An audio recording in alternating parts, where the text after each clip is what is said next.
welcome to my living room. I'm Rosy Carrick and I'm going to tell you a little bit about Musclebound.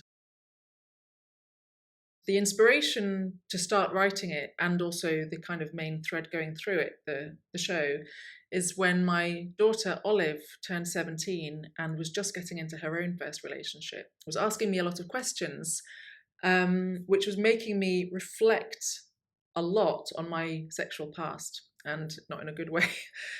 At the same time, my relationship at the time was coming to an end, and I was reconnecting with the heady world of macho 80s action films, or more specifically, the very homoerotic torture scenes that feature in almost all of those films, like Conan, He-Man, that kind of thing.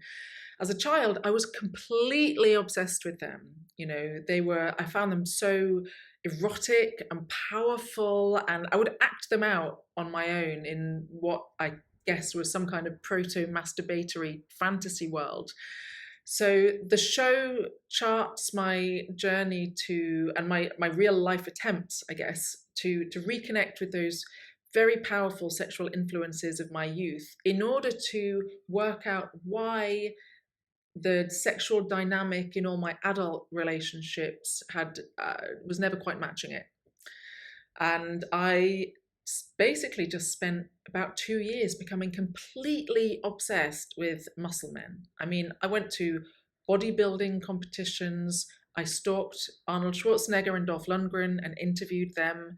I made up all kinds of crazy stories to get involved in different things. And at the same time as supporting Olive in all of these questions that were coming up about her new relationship, about sex and orgasm and how everything worked and what you should do next. And so the story that comes out is one of power and performance and sexuality. What does it mean? I wanted to find out, to be sexually powerful, to have real sexual agency, particularly as a woman in heterosexual relationships, but in general, for everyone. I had never seen anything before on stage or in literature or anything that focused really solidly on open, frank sexual conversations between a mother and a daughter. And I certainly didn't have that kind of relationship or those kind of conversations with my mum when I was growing up. But I had Olive when I was 19.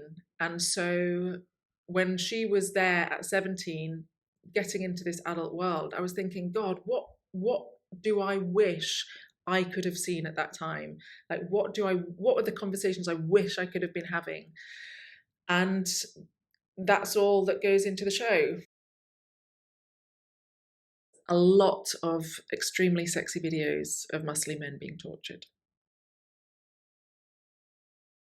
I think, first of all, I was delighted and very surprised to find out how hilarious people thought it was when I did the first previews, because I felt like I was sharing a lot of really personal stuff. I realized I spent a lot of my life kind of being a bit of an actor during sex and doing the kind of stuff, or being the kind of sexy woman that I felt I ought to be, which was quite disconnected from the kind of stuff I found genuinely very sexy. And so it felt quite shameful to talk about that, honestly. But because the journey of it is me basically doing everything in my power to get laid by a muscle man, and I'm quite an obsessive person, and I talk in a lot of detail about what happened and what I did.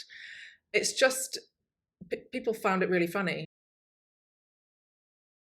My hope is that the show will make people feel more confident in being sexually open, like not just sexually open. Actually, it's about kind of recognizing your needs and not being afraid to talk about them publicly, not being ashamed of them. So it had a massive effect on me to say all this stuff out loud, and my hope is that people will be more open and be more shameless, and also that they will go and watch He-Man because I've noticed when I first started watching He-Man again a few years ago, when I was first reconnecting with it, it had a 16% rating on Rotten Tomatoes.